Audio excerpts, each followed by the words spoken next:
ఆంధ్రప్రదేశ్ ఎన్నికల ప్రక్రియ ముగిసింది. టీడీపీ, జనసేన, బీజేపీ కూటమి ఘన విజయం సాధించింది.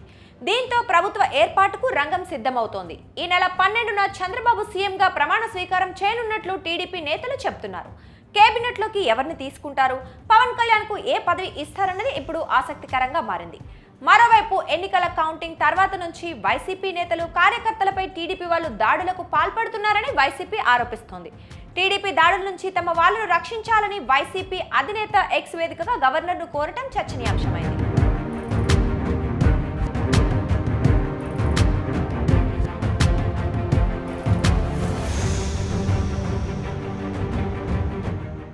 తెలుగుదేశం పార్టీ దాడులతో రాష్ట్ర వ్యాప్తంగా అత్యంత భయానక వాతావరణం నెలకొంది.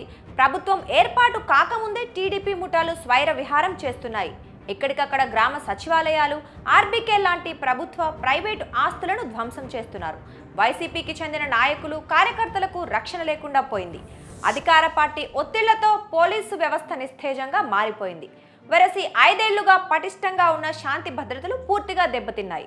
గౌరవ గవర్నర్ గారు వెంటనే జోక్యం చేసుకుని పచ్చమూకల అరాచకాలను అడ్డుకోవాలని, ప్రజల ప్రాణాలకు, ఆస్తులకు, ప్రభుత్వ ఆస్తులకు రక్షణగా నిలవాలని విజ్ఞప్తి చేస్తున్నాం. టీడీపీ దాడుల కారణంగా నష్టపోయిన ప్రతి కార్యకర్తకు, సోషల్ మీడియా సైనికులకు తోడుగా ఉంటాం అంటూ జగన్ గవర్నర్కు రిక్వెస్ట్ చేశారు.